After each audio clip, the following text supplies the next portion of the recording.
नमस्कार स्टूडेंट्स। अब हम पिछले वीडियो को आगे बढ़ाते हुए हम पढ़ेंगे कि तंजौर जिले में कृषि कार्य मूलतः इन नदियों के पानी पर ही निर्भर करता है। पानी का वितरण भी यद्यपि अब ट्यूबवेलों, डीजल व विद्युत व्यवस्था के कारण निरंतर बढ़ रहा है, फिर भी इसकी निर्भरता इन नदियों पर ही अधिक है। आंद्रे बतेन ने तंजौर जिले के कृषि संबंधों को समझाने के लिए दोनों प्रकार के डेल्टाओं का सहारा लिया। वे कहते हैं कि पुराने डेल्टा का पश्चिम भाग सिंचाई व निकासी दोनों की दृष्टि से भाग्यशाली है तथा यहाँ मछलियाँ भी नदी में शीघ्र पहुँच जाती हैं, जबकि पूर्वी तालुका में निकास की व्यवस्था सही नहीं है एवं यहाँ पानी का अभाव बना रहता है। फलस्वरूप अपनी सुविधापूर्ण स्थिति के कारण पुराने डेल्टा ने सामान्यतः दो फसलें तैयार की हैं। नया डेल्टा यथार्थ में जिले का नॉन डेल्टिक भाग है जो ग्रैंड एनिकट कैनाल व बदावर कैनाल, जिन्हें 1934 में तैयार किया गया था, के आधार पर सींचा जाता है। इस प्रकार सिंचाई की सुविधाओं में इस भाग में थोड़ा बहुत परिवर्तन अवश्य किया गया, मगर फिर भी यह पुराने डेल्टा से भूमि उगाई जाने वाली फसलों एवं सामाजिक व सांस्कृतिक जीवन विधियों में पृथक देखा जा सकता है। इस प्रकार आंद्रे बेते के अनुसार पुराने डेल्टा व नए डेल्टा केवल मात्र आर्थिक विरोधाभास ही न होकर सांस्कृतिक विरोधाभास भी स्पष्टतः दृष्टिगोचर होता है। ब्राह्मण एवं आदि द्रविड़ दोनों का ही अनुपात नए डेल्टा की अपेक्षा पुराने डेल्टा में अधिक पाया जाता है, जिसे हम जाति की पद सोपान व्यवस्था में स्पष्टतः देख सकते हैं। नए डेल्टा में पद सोपान के मध्य में आने वाले लोगों का बाहुल्य है। इसी तरह पुराने डेल्टा में बड़े भूस्वामियों एवं भूमिहीनों की संख्या का अनुपात अधिक है, जबकि नए डेल्टा में बहुत थोड़ी मात्रा में बड़े भूस्वामी पाए जाते हैं और बहुत ही थोड़ी मात्रा भूमिहीन मजदूरों की है। आंद्रे बते के अनुसार तंजौर जिले में उत्पादन संगठन की भी विभिन्न विधियां दिखाई देती हैं। यद्यपि इनमें परिवर्तन हो रहा है, फिर भी परंपरागत रूप से 3 प्रकार के उत्पादन संगठन की विधियां इन क्षेत्रों में प्रचलित है। वे हैं वराम, कुथाकाई और पन्नियाल व्यवस्था। वराम एवं कुथाकाई दोनों ही किराए पर भूमि जोतने की व्यवस्थाएं हैं। वराम के अनुसार पट्टेदार को अपनी उत्पादन का एक निश्चित भाग भूस्वामी को देना होता है। कुथाकाई के अनुसार व्यक्ति को पहले से तय की गई राशि भूस्वामी को देनी होती है। वराम व्यवस्था अनेक वर्षों पहले पाई जाती थी, जबकि कुथाकाई आज भी बहुतायत में पाई जाती है। पेनियाल व्यवस्था में, जो आज भी बहुतायत में पाई जाती है, भूस्वामी मजदूरों द्वारा अपनी भूमि पर खेती करवाता है, बदले में उन्हें निश्चित भूमि देता है। आंद्रे बेते कहते हैं कि इस प्रकार किराए पर भूमि जोतने की व्यवस्था संपूर्ण तंजौर जिले में आज भी बहुतायत में पाई जाती है।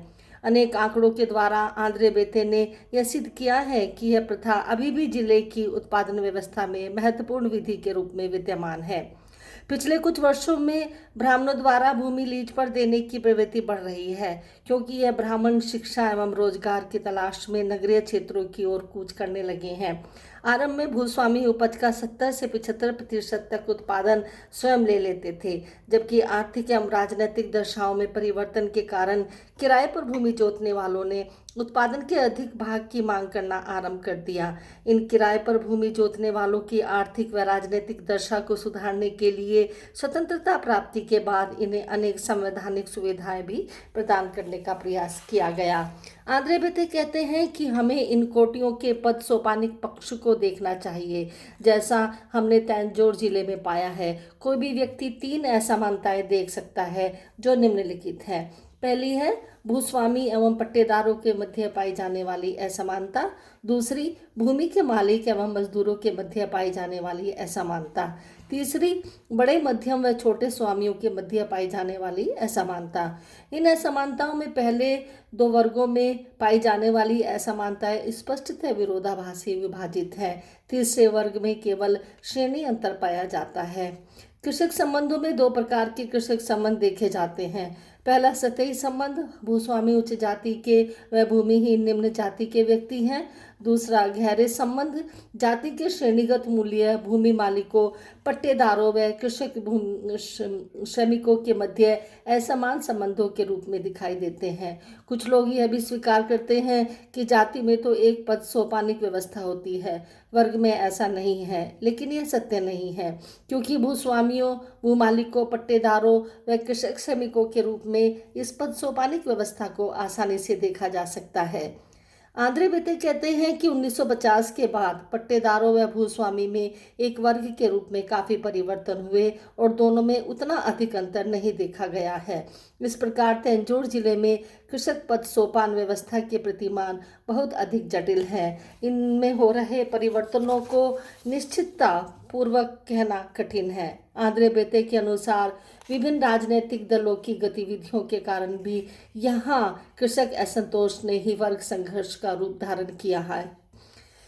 यहाँ 1940 के पूर्व तक कम्युनिस्ट पार्टी सक्रिय थी। 1957 से 1967 तक इसका प्रभाव कम था, किंतु 1967 में पुनः सक्रिय हुई तो भूस्वामियों के बीच अनेक बार हिंसक संघर्ष भी हुए।